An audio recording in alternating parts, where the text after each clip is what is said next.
Hello, happy Thursday. Hi, everyone. Let's see, I'm going to delete this one. Hi, everybody. Happy Thursday. What's going on, people? Why do I have to this? Let's delete this. Come on in. Hi, everybody. 𝒊𝒎𝒎💊💈. I love that. Hi, everyone. Come on in. Say hello when you come on. Hello, everyone. Happy Thursday. King Nessa, how are you? Happy Thursday, 𝒊𝒎💊💈. I love that. Listen, gotta speak it into existence. That's I believe. Hello, Mr. Olajumeji. How are you doing? How was your day? How's everybody's day? Can you guys believe tomorrow is Friday? Like this week was the fastest week ever. Like July, we're almost in the middle. We just started July, and it's almost the middle of July. Like before you know it, it's Christmas time and all that. Anyway, how is everyone? So, do you guys also have? Because now growing up in Nigeria, like my summers, for the most part, I was used to traveling during the summertime. So for me, it's not living in the United States. It's not unusual with my kids, but one thing I found out in the United States is children have come to expect that you have summer vacations. They don't care how much, really fast, right? They don't care how much how you're gonna come up with the money, but yeah. So I was, my kids are with their dad this week, and I was listening, and my youngest one was talking about with his friends and planning what each person wants to do for summer, and I'm thinking, hey, my mom, people eat planning. Hi, Miss Domo. If how are you? I will get to you this weekend. I actually have your file on my desk right now, so um, Lord knows that's why I have gray hair. But I was thinking, like, look at these little ones. Don't have jobs, don't have a care in the world, helping their parents to plan how to spend the money for summer vacation for themselves. Only in the United States. But hey, you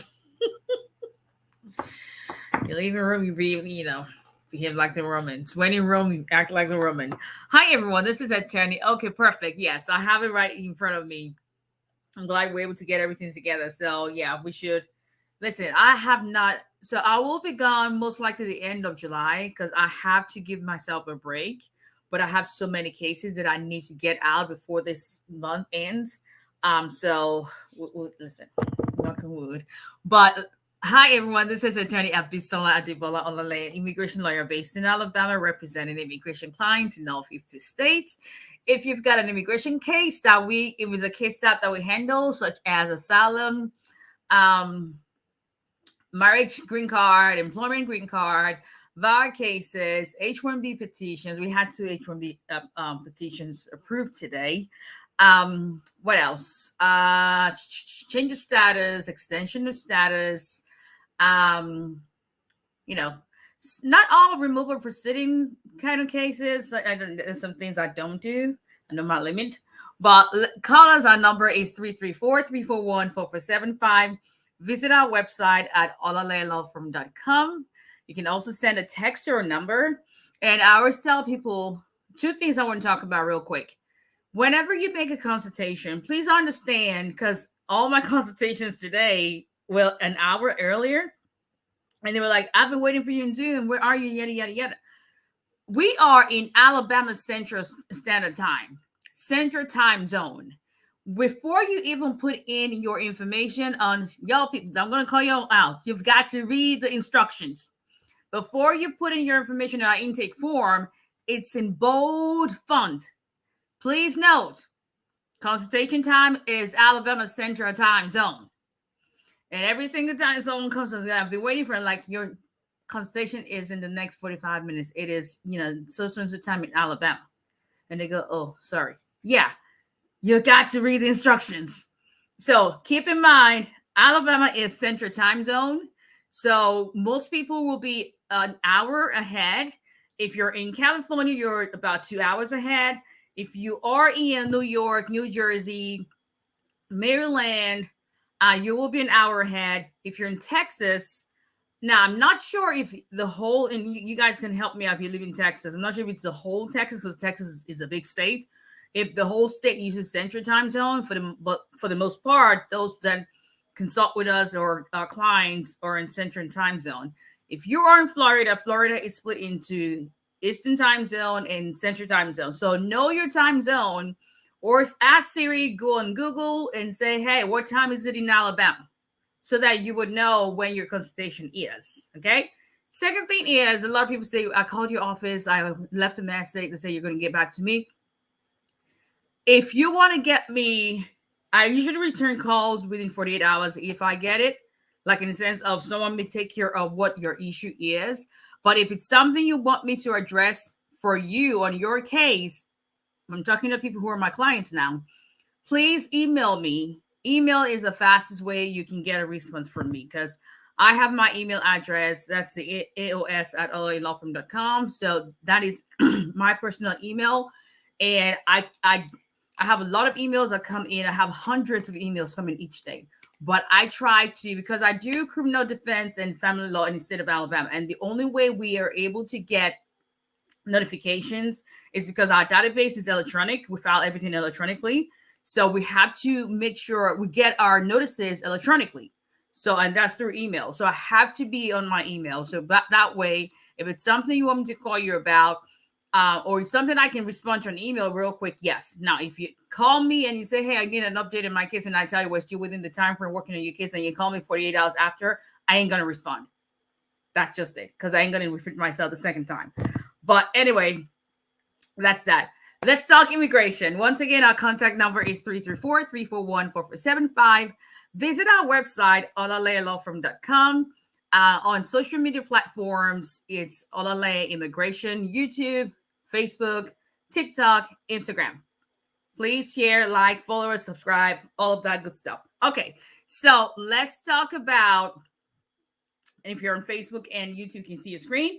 Questions will be coming up later on, as you guys already know. This is going to be pretty short because I have quite a number of cases that still finish tonight in review, and we'll get it out tomorrow. So F1 status and grace period. F1 status and grace period. If you don't know what the F1 status is, then you are probably living under a rock.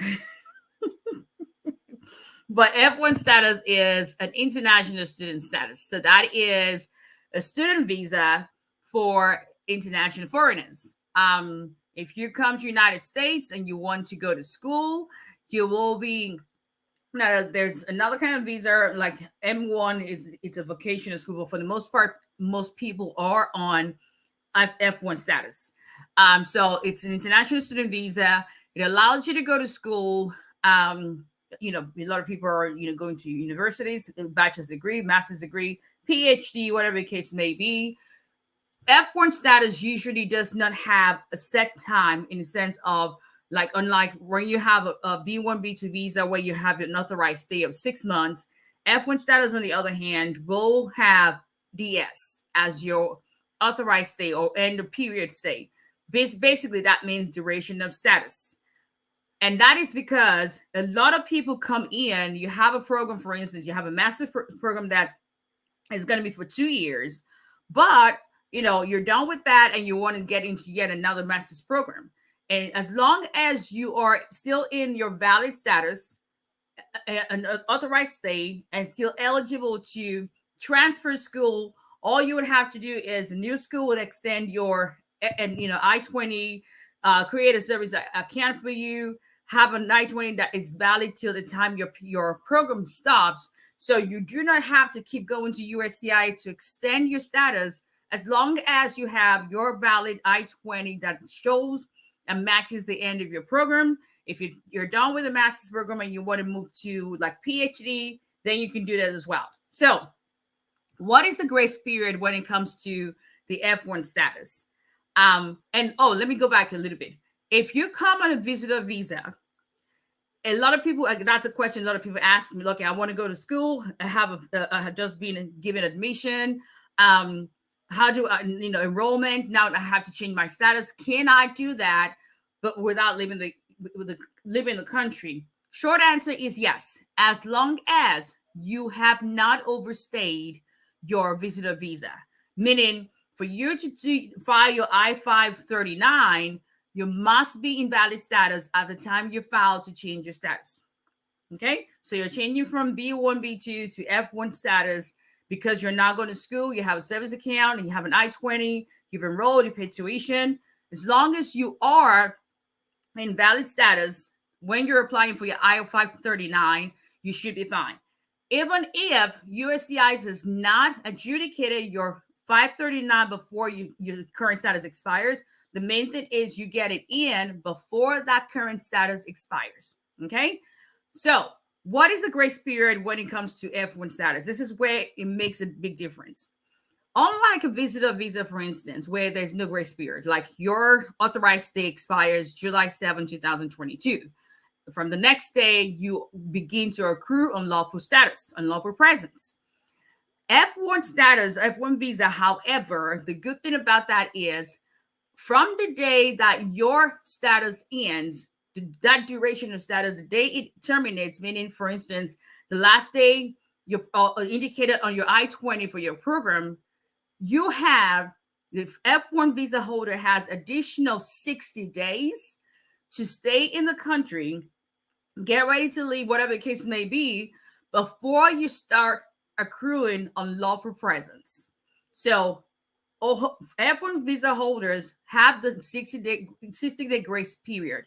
As long as your program just ends, for instance, if or you're still in your program is still going on. If you have a program you're in, it ends July 7, 2022. However, you've stopped the program since January. If the school makes it known to USCIS that your service account has been terminated, even if you're initially indicated end of program is July 7, you don't get that grace period from July 7. The grace period will start from that January. So if you're still in the country as of July 7th, you've already accrued unlawful presence. What can you do during the grace period?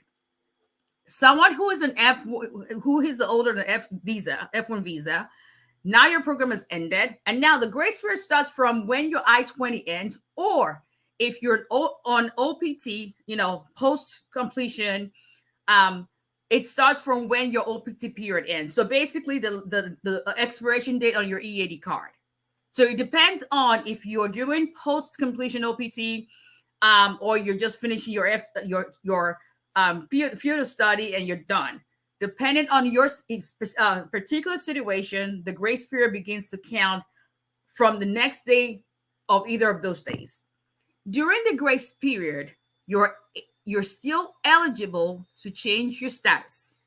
You're still eligible to extend your status, because even though you're not in any valid status during the grace period, you're not accruing unlawful presence. You basically have authorization to stay from USCIS for additional 60 days. And during the 60 days, you can either change your status or extend your status. Meaning if you're transferring to your new program, you want to change to a B1 visitor visa so you can explore the United States, you're still eligible to do that during the grace period. Make sense?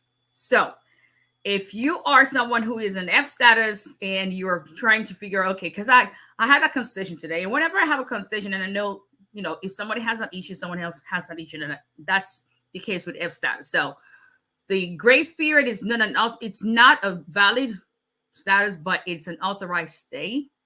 And because it's an authorized stay, it still makes you eligible to extend your status, change your status, start a new school, whatever the case may be, have a new I-20 that extends your status and all that. Now, keep in mind, during this 60-day grace period on F visa, if you travel outside the country, you're not going to be able to come back in.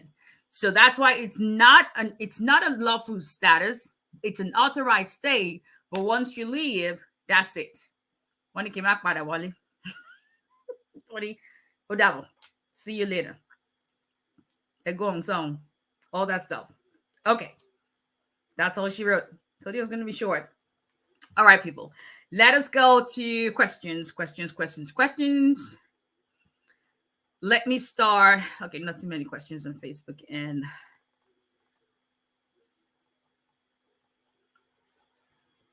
hello, Mr. Dosu. Oh, you're back home. How's the family? It's Friday night. Oh, yeah, it's 9:02 p.m. Um, Happy Thursday, Yomi Dada. How you doing? 7-7. Absolutely. I'm telling you, it's 7-7. Um, Hello, Miss Catherine. Blessings to you as well. Oh, by the way, before I forget, people, I don't know if she's here. Let me see if she's here.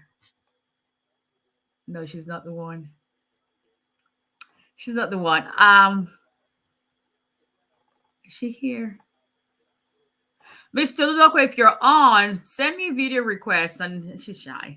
But let me tell you, people. So this is her testimony. You should have you should have heard me yesterday. When I tell you guys that I feel every time, like every single time someone gets a green card, someone becomes a citizen, someone gets an EAD, you get to travel. I have a client who sent me from California, sent me I don't know, I was talking about fragrances and other because someone else sent that to me, and she had she said, hey, and I don't know what it was, but because I don't like to take gifts, but she sent me a whole case of fragrance, and I'm like, oh, we don't have the green card yet, but she hasn't seen her kids in 5 years. She has not seen her children in 5 years. And so when she finally got her advance parole, and to know that she could travel back to Senegal and go visit her kids, oh my word. You would have thought she got a green card. But it's not just in the final. There are some people, I'm consulted with some people that they don't really care about the green card. They just want me to work and take care of people back home and work as long as they can and then go home and retire. To each their own. But when I tell you that everybody's good to hear, Mr. Dosu, my love to everybody, that every client's celebration is huge. Okay, that's not Mr. Okay. It is a big deal. So this lady filed jointly with her husband, 751, and she had actually been abused, all manner of abuse. Don't even get me started. I know Chris was working on the case with me, and he was like, I'm so glad I don't know who this person is. But anyway, and she reached out to me, and she was really confused. She reached out to me at the lowest point of her life because she had now had to leave. She had to leave to another state completely. And was afraid, like, okay, what's going to become of her petition? And then she had filed citizenship as well. And when she reached out, I was like, you know what? Okay, yes, we can totally convert to an abuse-based ground. This is what we need to do. And let me tell you something. She did every single thing I told her to do. Like, I'm very stubborn too. Like listen, I was born in August 21st. So you know that people who have that Leo star, we're hard-headed, but she was just looking for, okay, how do we go about it? Anyway, so converted to that, we had the interview. So and that's where I tell people that if you have a pending I-751, if you qualify for citizenship, if it's been pending for too long, when you file for citizenship, it helps to speed it up because citizenship is being applications are being scheduled faster than I-751. So she did that, and we did not get, and even as we speak, as I speak, we did not get the interview notice for the 751. We got the interview notice for, excuse me.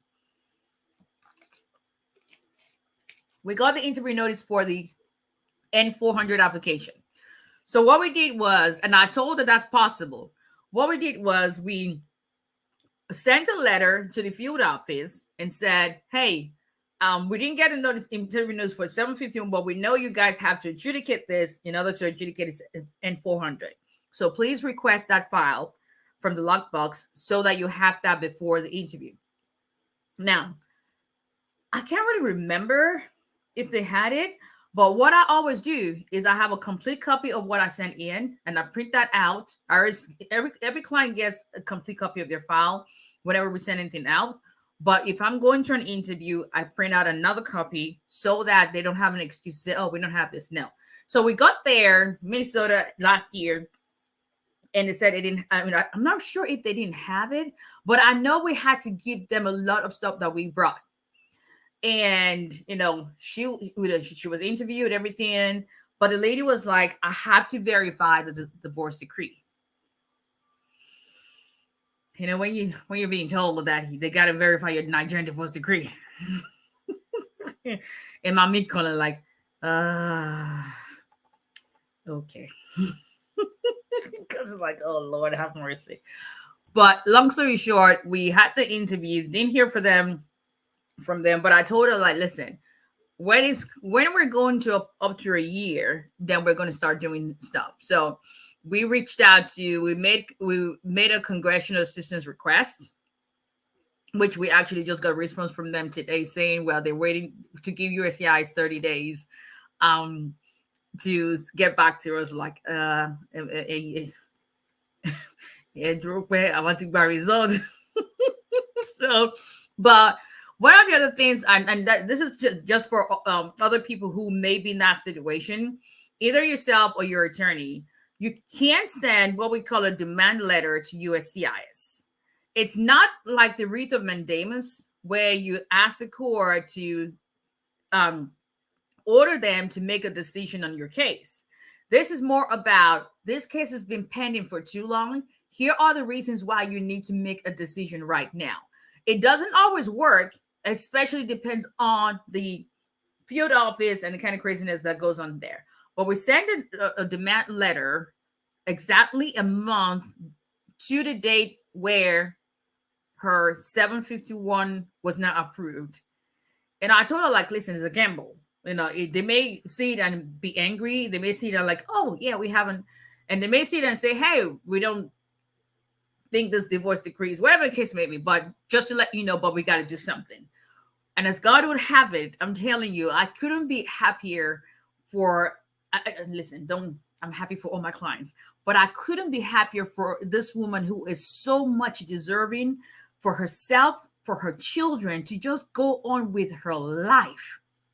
And to know that she did not need this man, because when you file an I-751 based on abuse and you're married to a citizen, you still have to show that you still are in the marital union at the time you apply. However, and at the time you granted your application. However, if your I-751 is granted based on abuse, just like in the VAR case, it doesn't matter whether you're still married to that citizen or still living with them, you will still qualify and still will be eligible for your citizenship after 3 years. So in her case, in spite of the fact that she's no longer with the guy and, and there's no marital union anymore, quote unquote, because it's granted an abuse, that's why her application for naturalization was also granted. So I am yesterday when it was yesterday when I saw the notification. I first got a notification in my email. I screamed so much. Chris was like, what? I was like, do you remember? And he goes, and then as soon as I called her, and when I was calling her, she already sent me a text on Instagram. I was like, I'll be damned. Like, I'm telling you, like, okay. Listen, there's nothing more rewarding than rejoicing with other people, especially people who have gone through hell. When I tell you this lady has been through hell and back, So that's why I put up a post this morning. Remember that you're a covenant child. If you believe in, whatever your religion is, but if we all pray to the same God, you remember your covenant, child. That means that God has made an agreement to make sure that He will perfect all that concerns you, and He's not man that He should lie, and not an iota of His word will pass by without being accomplished. It has to come to pass. So if He has brought you this far, God has brought you this far. It's impossible. It's impossible for Him to fail you. It is just impossible. That's what it is.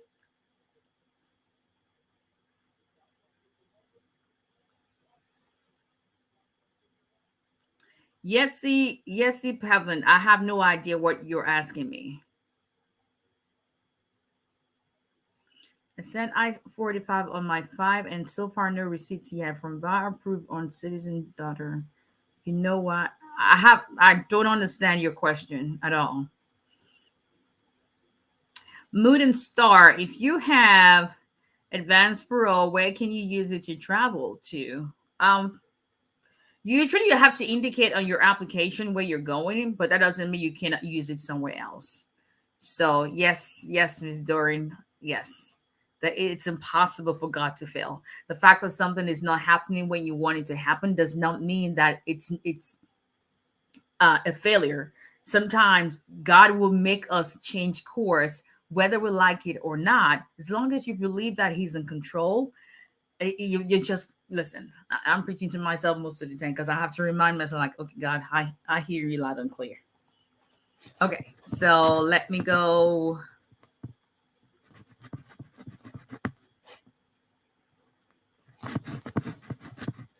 Okay, let's see. Hello, Easy681. He says, hello, everybody. Hello.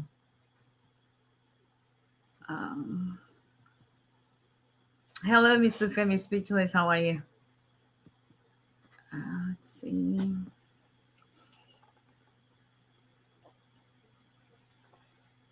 Instinct 73. I got combo EAD and travel document. I'm previously undocumented, so I'm afraid to travel. Have you sent anyone of your client email situation travel safely? That's something you'll have to discuss with an attorney, but if proceedings are terminated, it just depends. Everybody's case is different, and it would depend on what you're filing. Undocumented, is it a doc? Is it your doc? It's a whole lot. So that's not something I can say. Yes, no. Everybody's case is different. So if you have an attorney, discuss your case with them. Listen. I have to take breaks. I have to shut it down from time to time because I keep going. So 2 weeks ago, the week before, I had that issue with migraines and all that. I think I knew I had overworked myself because I started feeling like growing up. I used to have, if you grew up in Nigeria, you remember Cameroon, the blood tonic, and I went to FTGC Accurate, and you couldn't have medication in the dorms, but I had an exception because I've never been anemic, but I've always had headaches and dizziness. So that week I knew that, something was not right. And then my kid, they were heading to their dad's place, and then he sent a text to Chris and says, please do me a favor and take care of my mom. The kids care, trust me. Take care of my mom, and Chris, and he says, well, before you say it, I already know she's probably not going to listen to you because she keeps going. But just try as hard as you can to make sure she doesn't overwork herself. And then we saw what happened. So if sometimes your body tells you, okay, it's time to take a break. So okay, let's see.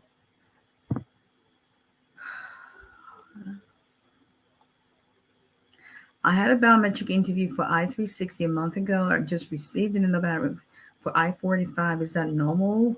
It's not abnormal. It's not unusual, I should say. I had a couple today, but and one had already done biometrics for. Well, they sent us a receipt notice saying they're going to reuse the prints, and then They now sent the one for 485. So it's not unusual. But did you file it, King NASA? Did you file it at separate times? Because sometimes that will trigger that.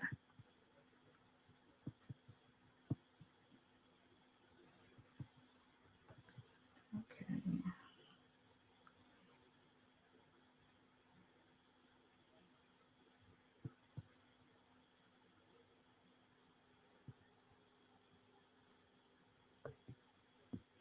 I applied for my skincare.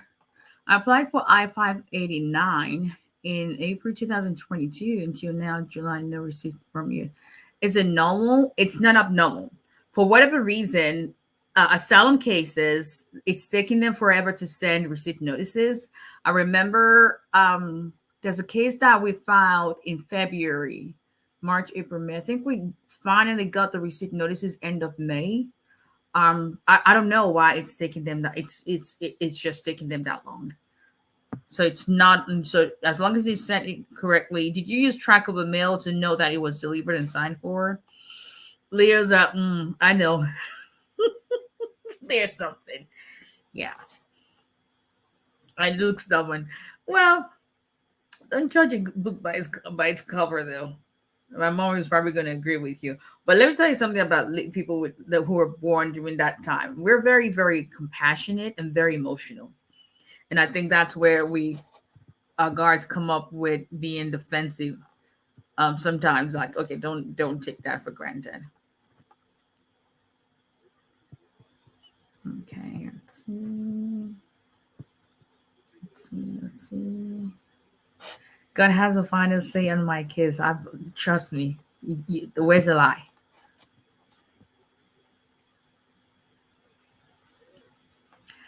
Does USCIS accept attestation of birth from National Population Commission? Generally, they do. So if you want to know documents that are acceptable, go on Department of State website and reciprocity schedule, and you'll be able to see what documents they can accept in lieu of the standard documents. I filed it all together, but I-485 was returned, and I found that's probably why. So yes, so that's probably why.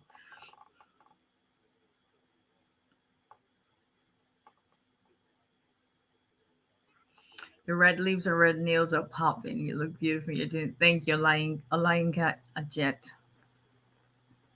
Red is a strong color. That's why I usually like. I'm not, but it is what it is. Anyway, okay, so.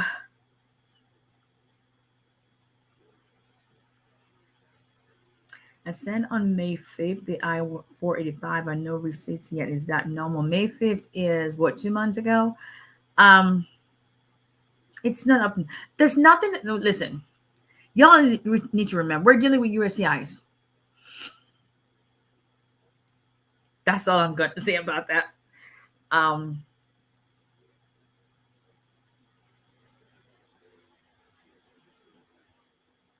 If you have an approved bar case and an approval notice say priority date, does that mean you will pay for I-45 form again?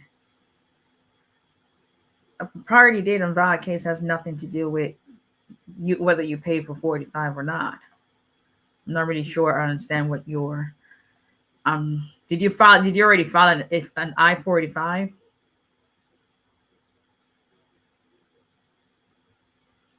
You know, when the person has stress, it gives muscular tension on shoulders, and because the nerves ends on the head, it gives migraines.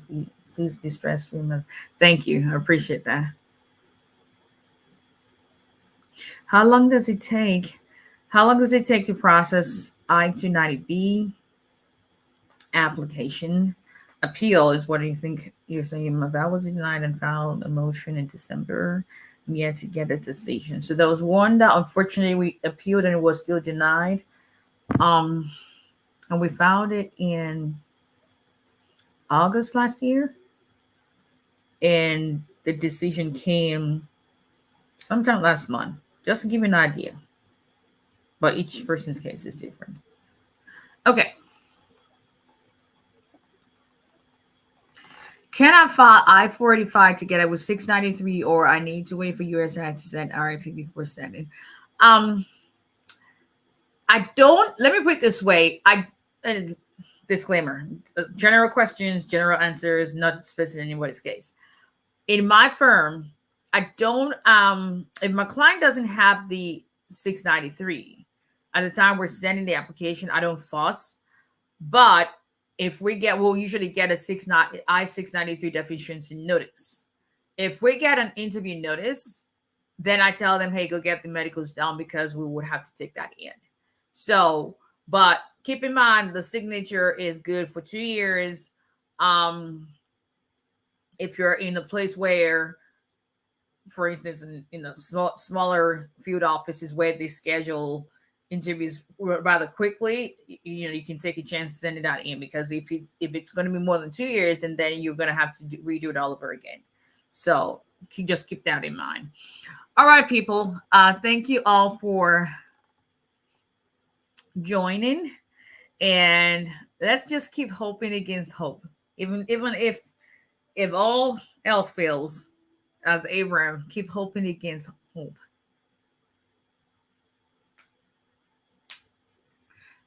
I guess so, Mr. Allah damages to instincts. If you're nervous, but instinct, discuss with your attorney. If you don't have an attorney, consult with one and table out what your specific case is, so you know what the risks are.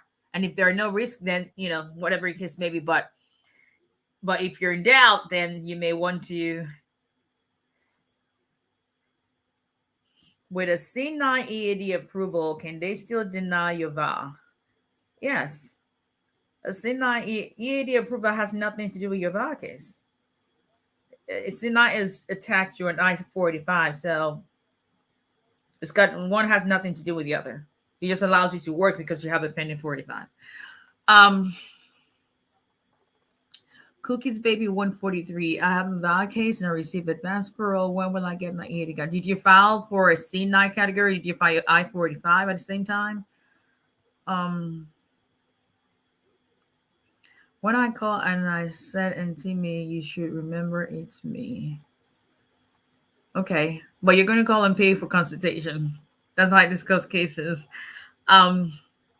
Cookies Baby, did you file a C9 category based on you filing a 485? Because so if you filed an advanced parole, then you most likely filed a 485. So, but did you file a C9 category EAD? Because y'all need to go watch the video that I did on VA EADs. It's on YouTube, on Instagram, and Facebook. A lot of people file a C31 EAD application. Yes, C31 is specifically for VA petitioners. Understand, because your lawyer did it. Ask your lawyer and let them show you your receipt. If you Cookies Baby, if you have the receipt notice for your work permit, it will have your category there. Every receipt notice will have the category for the EAD. Will have the category that you requested. So go look at your receipt notice, see if it says C9. If it says C9, then talk to your lawyer and see maybe did they send it at different times, because usually they would approve both at the same time. But if it says C31, then you're not going to get that until your VA petition has been approved. That's just the way it is. C31 is for VA. So I have a video up. Go watch that video. It's easier to access it on YouTube. But you're not going to get a C31 EAD until your VA petition has been approved. And that's taking upwards of 2 years, unless you have an earlier priority date. So even if you filed it with your 45, that doesn't mean that it automatically comes if you didn't file the right category that goes with the 45. So please be aware of be informed, I should say. Do your own research. We're attorneys, but we're humans. We just like I couldn't tell you the first ever surgery because I have no clue what medical doctors do, but the fact that I have no clue what they do doesn't mean I can't go on Google and try to educate myself on something that I feel, okay, this is what I'm feeling that, okay, yeah, that's enough for me to say I'm calling my doctor's office and making an appointment. My point is, if I tell you something, if you have doubts about it, get a second opinion, go, do your research. I consulted with somebody today where she became a green card holder since 2017, and she had 3 children, wanted to file for them because her husband was ready to file for them at the same time. They had a lawyer for the past 5 years, and the lawyer told her she didn't have to file, that the husband did not have to file for the kids, because whenever she got her green card and then she became a citizen, then the children would automatically become citizens. And that's what she believed for the past 5 years. And then when she became a citizen and wanted to file the N-600 for these kids, USCIS told her, well, where's the proof that they had green cards? She didn't do this herself. This is a lawyer that helped her. My point is, if you're not sure, please do some research. Get a second opinion. I don't have to be your second. I mean, I can be your first opinion and get a second opinion if you doubt what I tell you.